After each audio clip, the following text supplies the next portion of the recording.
Hello everyone, welcome again to clear IAS channel. मेरा नाम है जया और आज मैं आपके सामने फिर से एक वीडियो लेके आई हूँ। बट ये वीडियो स्टार्ट करने से पहले please like share this video, subscribe this channel and please मुझे कमेंट सेक्शन में बताइए कि आपको वीडियो कैसी लगी। एंड अगर आपको कोई भी डाउट हो तो प्लीज वो भी कमेंट सेक्शन में जरूर मेंशन करिएगा। Also go check out clear IAS website. वहाँ पे आपको comprehensive notes, video lectures, test series और जितने भी इंपॉर्टेंट मटेरियल्स हैं like current affair, value added resources, वो सब अवेलेबल हैं। So go check out clear IAS website as well and please like share this video and subscribe this channel. So अभी हम लोग हिस्ट्री पढ़ रहे हैं। हमने क्या क्या पढ़ लिया? हमने प्री मॉडर्न पढ़ लिया, हमने पर्शियन इन्वेजन पढ़ लिया, अब हम ग्रीक इन्वेजन पढ़ेंगे। सो ये एंशियंट हिस्ट्री का पार्ट है, स्टैटिक पार्ट है। सो इसको हम एक स्टोरी की तरीके से देखेंगे जिससे आपको इंटरेस्ट आएगा एंड बहुत इजीली आपको समझ में आ जाएगा। Okay, let's start. देखो, पहले अगर हम अलेक्जेंडर का एम्पायर देखते हैं तो कैसे देखेंगे? तो जो अलेक्जेंडर के फादर थे उन्होंने मैकेडोनिया को कंट्रोल में कर लिया था पर्शिया से।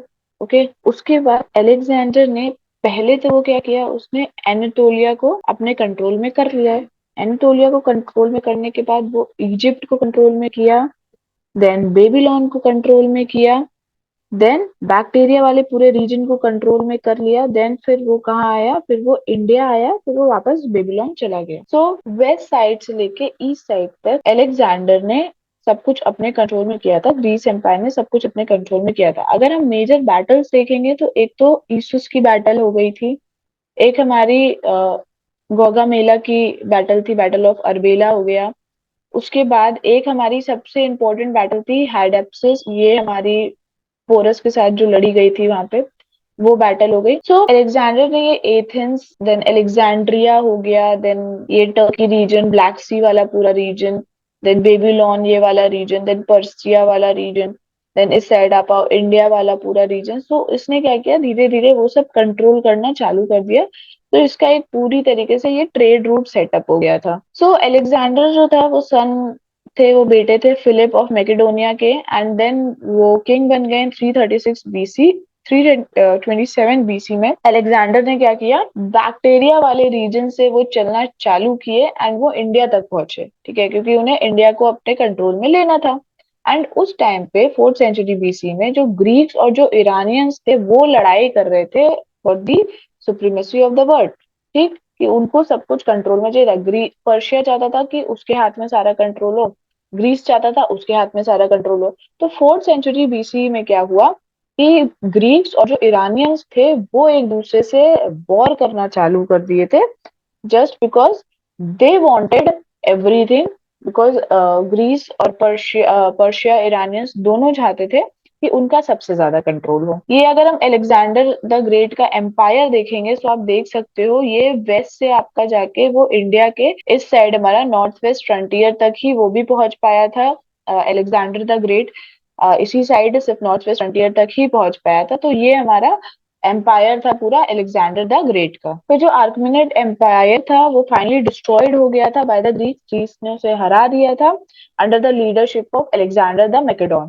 फिर उसने कॉन्कर किया, जो अलेक्जेंडर था वो कॉन्कर किया एशिया माइनर को, इराक को, ईरान को, एंड देन वो कहाँ गया, वो नॉर्थ वेस्ट इंडिया गया ईरान से। इराक को कॉन्कर किया, ईरान को कॉन्कर किया, उसके बाद वो कहाँ गया, वो ईरान से कहाँ चला गया, वो नॉर्थ वेस्ट फ्रंटियर गया इंडिया के।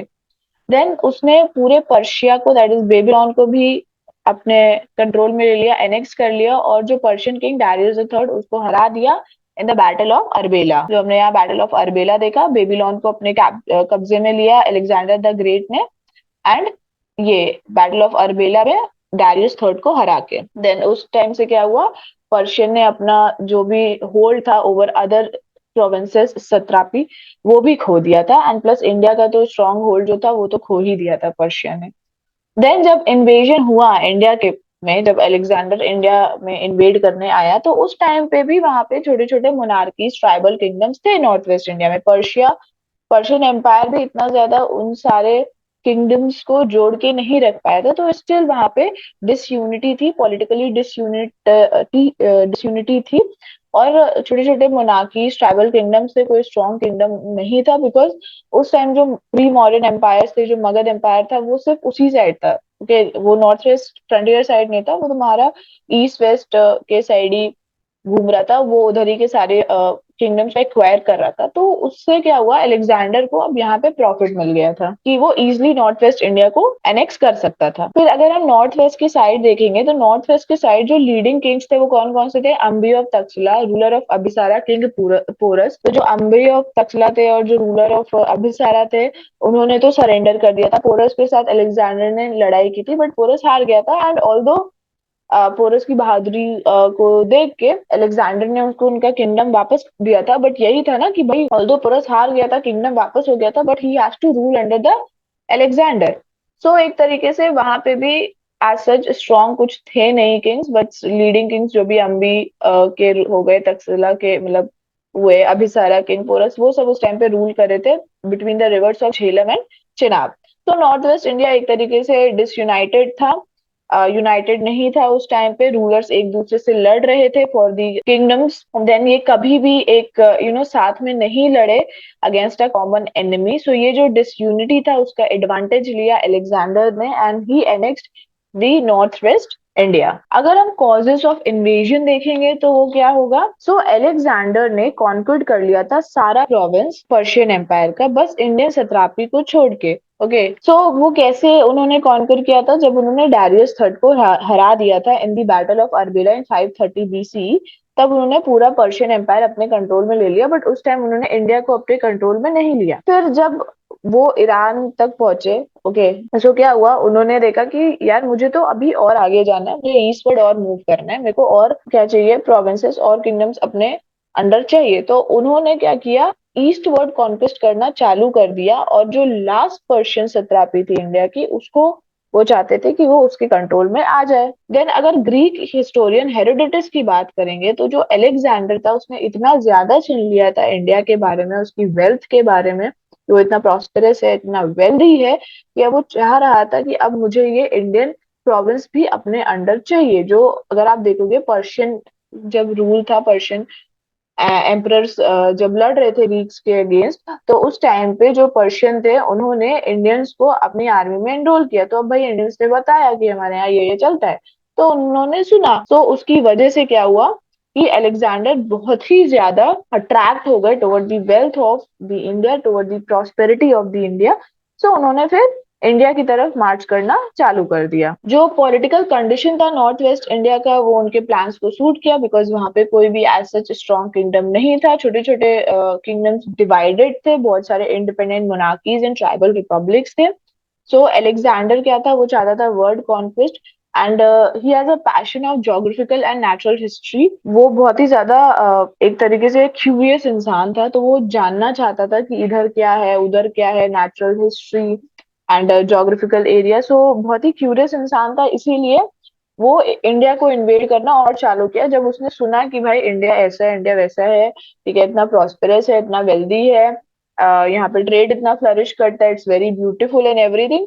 सो अलेक्जेंडर क्या था, उसने इंडिया को कॉन्कर करने के लिए, इन्वेड करने के लिए अपनी स्ट्रैटेजी बनाई। एंड नॉर्थ वेस्ट इंडिया में जैसी सिचुएशन थी उस टाइम पे, इंडिपेंडेंट मोनार्कीज थी, ट्राइबल रिपब्लिक्स थे, जो आपस में ही लड़ रहे थे, कोई भी कॉमन एनिमी के अगेंस्ट नहीं लड़ पा रहा था, और ना कोई इतना स्ट्रॉन्ग उस टाइम पे उस साइड पे कोई किंगडम था। तो ये सारे जो फैक्टर्स थे, वो एक तरीके से जो अलेक्जेंडर का प्लान था कि इंडिया को कॉन्कर करना है, उसको जज गया ये सारे factors, and he started his journey towards India. Then Alexander को ये भी लगता था कि जो ईस्टर्न साइड है इंडिया का, वहां पे एक सी का कंटिन्यूएशन है। जो यहाँ पे जो ईस्टर्न साइड है वहां पे एक सी का कंटिन्यूएशन है। तो ही थॉट कि अगर उन्होंने इंडिया को कॉन्कर कर लिया तो फिर वो जो ईस्टर्न बाउंड्री है वर्ल्ड की, उसको भी वो कॉन्कर कर लेंगे। प्लस उनका जो लव था for adventure and passion for conquest inspire किया, जो क्यूरियोसिटी थी उनकी जानने की, that inspired Alexander to the expedition to India. अब हम कोर्स देखते हैं इन्वेजन का। उनका कोर्स क्या था, पूरा क्रोनोलॉजिकली पर्शियन को हरा के इंडिया में एंटर करके, देन फिर इंडिया छोड़ के जाने का, बेबीलोन जाने का, and he died in Babylon. So ये पूरा हम कोर्स ऑफ एक्शन देखते हैं, कोर्स ऑफ इन्वेजन देखते हैं। तो जब उन्होंने बैक्टीरिया को कॉन्क्वेस्ट किया अलेक्जेंडर ने, तो वो हिंदकुश को क्रॉस किए, हिंदकुश माउंटेन को क्रॉस किया 327 बीसी में, एंड नियरली 10 मंथ्स वो वहां के लोकल जो ट्राइब्स थे उनके साथ लड़ने में बिजी रहे। देन वहां से जब वो लड़के निकले, जब वो वहां पे जीत गए, देन उन्होंने इंडस रिवर को क्रॉस किया इन 326 BC एंड वो तक्षशिला की तरफ गए। एंड तक्षशिला उस टाइम पे बहुत ज्यादा प्रॉस्पेरस सिटी था। सो वहां पे क्या हुआ, जब वो पहुंचे तो वहां देखा कि जो तक्षशिला के जो किंग थे, उन्होंने देखा भाई जब ये पर्शियन को हरा चुके हैं तो भाई हम तो छोटे मोटे हैं, हमें कैसे वो मतलब हरा नहीं सकते हैं। तो इससे बेटर है कि हम सबमिट ही कर देते हैं, तो हम सरेंडर कर देते हैं। So he was warmly receive by the ruler of Takshashila Ambhi, and जो तक्षशिला के रूलर जो अम्बी थे उन्होंने सरेंडर कर दिया किसी भी फाइट के बिना। एंड इवन अम्बी ने बहुत सारे गिफ्ट्स दिए उनको as he surrender to the Alexander. उन्होंने बहुत सारे गिफ्ट्स दिए एंड इवन अम्बी ने हेल्प भी किया उनके जो हॉस्टाइल जो नेबरिंग किंगडम्स थे, जिनके साथ अम्बी की इतनी अच्छी बनती नहीं थी, तक्षशिला किंगडम की इतनी अच्छी बनती नहीं थी, तो हेल्प किया अलेक्जेंडर को कि वो उसको कॉन्क्विस्ट करे। बिकॉज इस टाइम पे सब लोग चाहते थे मेरे पास भी ज्यादा से ज्यादा लैंड्स है, किंगडम है। सो अम्बी ने हेल्प भी किया अलेक्जेंडर को to fight against the neighbouring kingdoms. Then अगर किंग अबिसारा की बात करें तो किंग अबिसारा ने भी सरेंडर किया अलेक्जेंडर को, बट पोरस क्या किया, पोरस जिसको पुरु बोलते हैं, ही रिफ्यूज टू सरेंडर। वो सरेंडर नहीं किए एंड उन्होंने बोला कि भाई मैं तो फाइट करूंगा अगेंस्ट अलेक्जेंडर। सो अलेक्जेंडर क्या किए, वो तक्षशिला से गए रिवर हाइडेप्सिस, जिसको हम झेलम कहते हैं।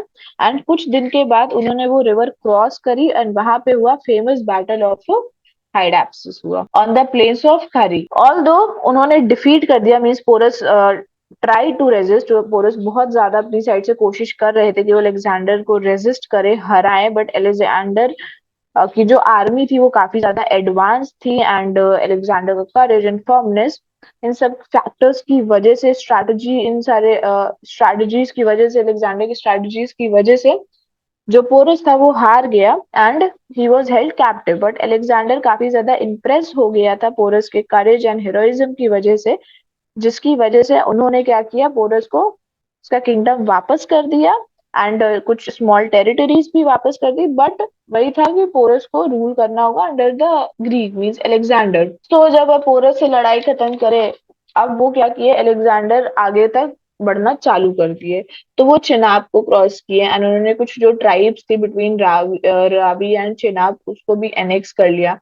देन अलेक्जेंडर अब भाई और आगे जाना चाहता था, बिकॉज उन्होंने नंदास के बारे में सुना था। उस टाइम पे अलेक्जेंडर के टाइम पे धनानंद था, राइट। सो उसने नंदास के बारे में सुना, उनके पास वेल्थ इतना ज्यादा है, उनका किंगडम इतना प्रॉस्पेरस है। तो अब उन्होंने कहा भाई मुझको तो वो भी चाहिए। तो फिर वो कहा गए, वो अब रिवर ब्यास की तरफ मूव करना चालू किए। बट जब वो ब्यास की तरफ मूव कर रहे थे तो जो लोकल ट्राइब्स थे उससे उनको ऑपोजिशन फेस करना पड़ा था, सो उससे उनको थोड़ा लड़ाई करना पड़ा था।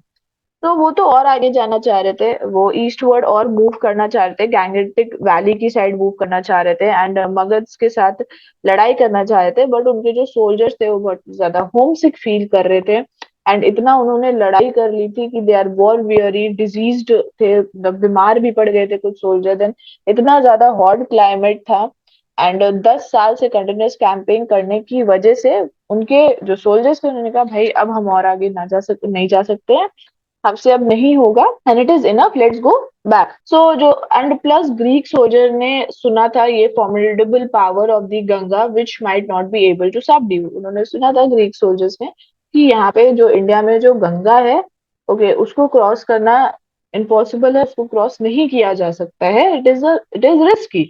सो इस वजह से भी वो काफी ज्यादा डर गए थे। सो अलेक्जेंडर को आफ्टर ऑल रिट्रीट करना पड़ा। कोई भी ग्रेट एम्परर क्यों ना हो, वो बिना अपनी आर्मी के सस्टेन नहीं कर सकता है। सो दैट्स वाई अलेक्जेंडर को वापस आना पड़ा। उन्होंने अपने जो टेरिटोरियल पोजीशन जो उन्होंने अपने कब्जे में लिए थे उनको 4 पार्ट्स में डिवाइड कर दिया एंड उनको 4 ग्रीक गवर्नर्स के हाथों में सौंप दिया गया था। तो नॉर्थ वेस्ट इंडिया को सेल्यूकस निकेटर के अंडर सौंप दिया गया था एंड देन वो बेबीलोन की तरफ वापस चले गए। तो जब वो जा रहे थे तो बहुत सारे रिपब्लिकन ट्राइब्स ने भी उनको अटैक किया था। Then during his return journey Alexander Babylon पहुंचे। बेबीलोन जब पहुंचे तो वो बहुत ही ज्यादा बीमार हो गए थे and he died in 323 BC at the age of 32। So छोटी सी उम्र में ही अलेक्जेंडर ने काफी ज्यादा एनेक्स किया था। उसकी जो टेरिटोरियल एक्सपेंशन, इंपीरियल एक्सपेंशन का जो एक एम था, गोल था, वो काफी हद तक पूरा हुआ। बट देन इतनी लंबी जर्नी के बाद, 10 साल कंटिन्यूअस एक्सपीडिशन करने के बाद, कॉन्क्विस्ट करने के बाद, उसके जो आर्मी थी, they were not ready to go any further. So उसकी वजह से रिट्रीट करना पड़ा and at last he died in Babylon. But जब अलेक्जेंडर की डेथ हुई तो जो ग्रीक एम्पायर था वो स्प्लिट हो गया था इन 321 बीसी, और उसकी जो स्ट्रेंथ थी वो भी कम हो गई थी। जो सेलिकस निकेटर थे वो क्या हुआ, वो लेटर एम्बेसडर बन गए चंद्रगुप्त मौर्य के एम्पायर के, एंड जो लास्ट जनरल थे अलेक्जेंडर इन इंडिया वो कौन थे, वो यूडेमस थे। अब हम इम्पैक्ट या इफेक्ट देख लेते हैं ग्रीक इन्वेजन का। तो पहली बात तो उस टाइम पे नॉर्थ वेस्ट फ्रंटियर डिसयूनाइटेड था, पॉलिटिकली डिसयूनाइटेड था। सो अलेक्जेंडर के आने के बाद क्या हुआ, पॉलिटिकल यूनिफिकेशन होना चालू हो गया नॉर्थ इंडिया का अंडर दी मौर्यंस, बिकॉज उस टाइम पे चंद्रगुप्त मौर्य थे। जब अलेक्जेंडर वो गया तो चंद्रगुप्त मौर्य थे। चंद्रगुप्त मौर्य के साथ कौन थे उनके मिनिस्टर, जिसको हम कौटिल्य बोलते हैं या चाणक्य। सो उन्होंने यही बोला कि अगर हमें अपने आप को सेव करना है फ्रॉम दी फॉरेन इन्वेडर्स तो हमें यूनाइटेड होना पड़ेगा। तो उनकी जो स्ट्रैटेजी थी मौर्यन एम्पायर की कि वो धीरे धीरे सारे किंगडम्स को एक्वायर करेंगे और एक तरीके से एक अम्ब्रेला के नीचे लेके आएंगे ताकि हम इन पेनेट्रेबल बन जाए। सो अलेक्जेंडर इन्वेजन ने क्या किया, जो अलेक्जेंडर के इन्वेजन ने एक तरीके से पॉलिटिकल यूनिफिकेशन कर दिया नॉर्थ इंडिया का मौर्यंस के अंडर। देन ये जो सिस्टम था स्मॉल इंडिपेंडेंट स्टेट का वो भी खत्म हो गया, जिसकी वजह से क्या हुआ, एक स्ट्रॉन्ग एम्पायर हमारा डेवलप्ड हो गया इंडियन सब कॉन्टिनेंट में। अलेक्जेंडर के इन्वेजन की वजह से जो एंशियंट यूरोप था वो एंशियंट इंडिया के एकदम क्लोज कांटेक्ट में आया, एंड जिसके बाद हम सब जानते हैं कि बाद में ये जो कांटेक्ट इतना ज्यादा हो गया था कि it led the way for the Europeans to invade the India. Then politically देखेंगे तो इंडियन कैंपेन जो था अलेक्जेंडर का वो काफी हद तक सक्सेसफुल था, बिकॉज उन्होंने क्या किया था, अलेक्जेंडर ने जो इंडियन प्रोविंस थे उसको अपने अंडर लिया जो काफी ज्यादा बड़े थे देन दी प्रोविंसेस जो उन्होंने ईरान में कॉन्क्रीट किए थे। But after the death of Alexander वो सब provinces they lost its power. Then Alexander ने ये पेटी स्टेट्स को भी डिस्ट्रॉय कर दिए थे नॉर्थ वेस्ट में, जिसकी वजह से एक पॉलिटिकल वैक्यूम क्रिएट हो गया था जिसको मौर्यन एम्पायर ने फिल किया by his expansion power, by his imperial expansionism strategy under the rule of Chandragupta Maurya. फिर इस इन्वेजन की वजह से क्या हुआ, पॉलिटिकल यूनिफिकेशन हुआ जो मैंने आपको पहले बताया इन नॉर्थ इंडिया स्पेशली मौर्यंस के अंडर। एंड इकोनॉमिकली अगर हम देखेंगे तो अलेक्जेंडर कैंपेन ने जो 4 डिस्टिंक्ट रूट्स थे लैंड और सी के वो खोल दिए, जिसकी वजह से जो ग्रीक मर्चेंट्स एंड क्राफ्ट्समैन जो थे वो उनका जो ट्रेड था वो इंडिया के साथ काफी ज्यादा बढ़ गया था। तो हमें इंडिया में ग्रीक आर्ट एंड आर्किटेक्चर का इन्फ्लुएंस भी देखने को मिला। देन अलेक्जेंडर कैंपेन ने एस्टैब्लिश किया कुछ ग्रीक सेटलमेंट भी नॉर्थ वेस्ट में, जैसे अलेक्जेंड्रिया काबुल रीजन में, Alexandria in Sindh and Bucephala on the Jhelum. Although ये जो एरिया थे उसको बाद में मॉडर्न्स ने कॉन्क्रीट किया, बट ग्रीक्स तब भी मॉडर्न्स के अंडर अपना रहते थे, काम करते थे एंड छोटे मोटे स्टेट को कंट्रोल भी करते थे। Then Alexander was deeply interested in geography of the mysterious ocean, जिसकी वजह से उनको इंडस के बारे में पता चला, उनकी वजह से बाकी लोगों को भी इंडस के बारे में पता चला था। जब उनको इंडस के बारे में पता चला तो उन्होंने नियार्किस को भेजा कि जाओ आप एक्सप्लोर करो उस कोस्ट को, हार्बर्स को सर्च करो इंडस से जो आ रहा है टू दैट ऑफ यूफ्रेट्स, ताकि हम इंडस और यूफ्रेट्स को क्या कर सके, कनेक्ट कर सके for the trade link.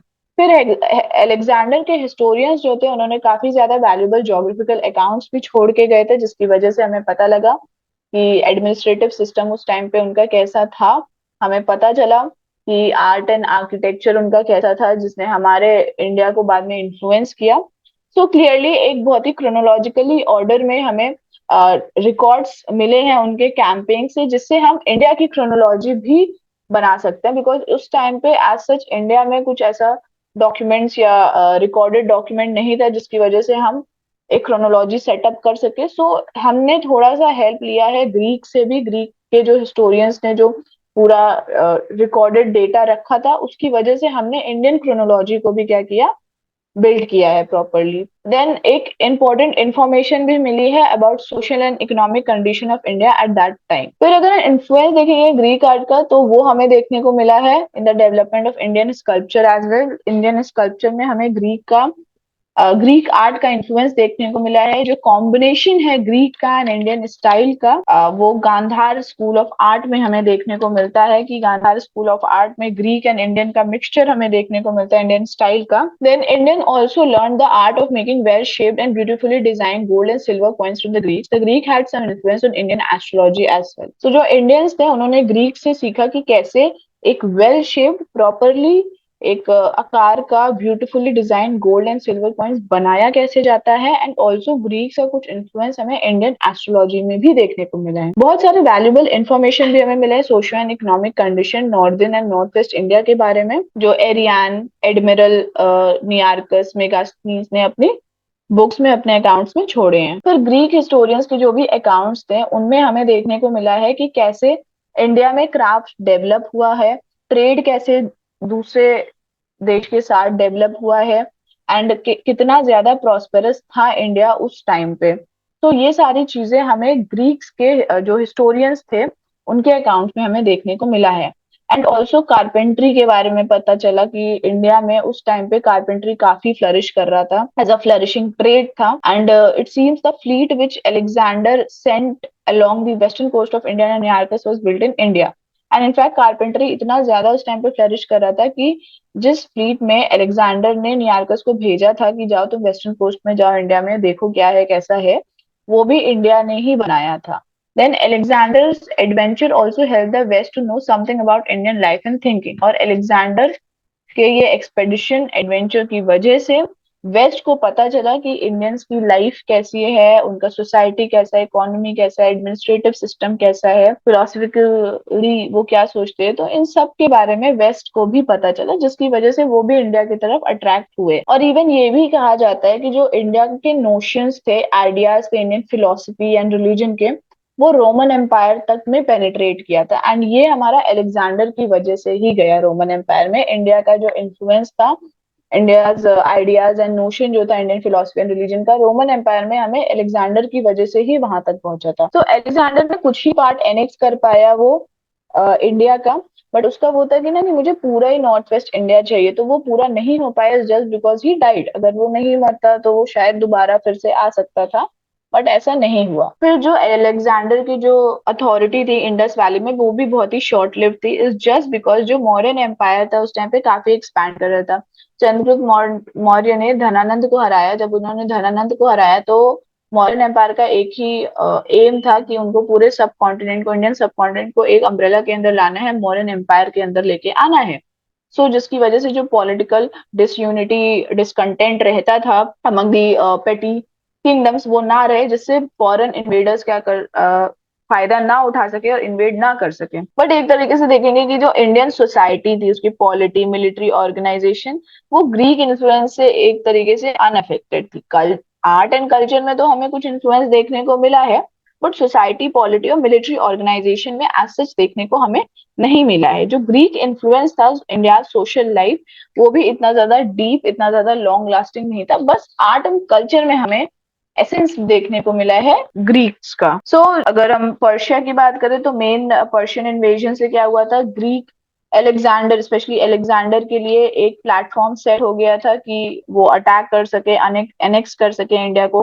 Then Persian emperor का, पर्शियन एम्पायर का सबसे ज्यादा हमें इन्फ्लुएंस देखने को मिला है इंडिया में एंड ग्रीक के administrative political and art and culture में हमें पर्शियन एम्पायर का काफी ज्यादा देखने को मिला है। बट ग्रीक का एज सच हमें इन्फ्लुएंस नहीं देखने को मिला है, बस आर्ट में देखने को मिला है। दैट इज कुछ आर्ट एंड कल्चर जो हमारा जो इंस्पायर्ड है, आर्ट एंड आर्किटेक्चर जो है वो थोड़ा ग्रीक से इंस्पायर्ड है। एंड मेन क्या था, ग्रीक इन्वेजन की वजह से क्या हुआ, अलेक्जेंडर की इन्वेजन की वजह से क्या हुआ कि पॉलिटिकल यूनिफिकेशन हो पाया नॉर्थ इंडिया का अंडर द मौर्यंस। तो जो स्मॉल इंडिपेंडेंट स्टेट थे वो खत्म हो गए, जिसकी वजह से क्या हुआ, एक स्ट्रॉन्ग किंगडम हमारा सेटअप हो पाया इंडियन सब कॉन्टिनेंट में। एंड ऑल्सो एक डायरेक्ट कॉन्टैक्ट इंडिया और ग्रीस के बीच में काफी अच्छा मेंटेन्ड हुआ। So this is all, thank you and have a nice day and all the best for your studies and please keep revising each and everything. And if you have any doubt तो please मुझे comment section में जरूर बताइएगा।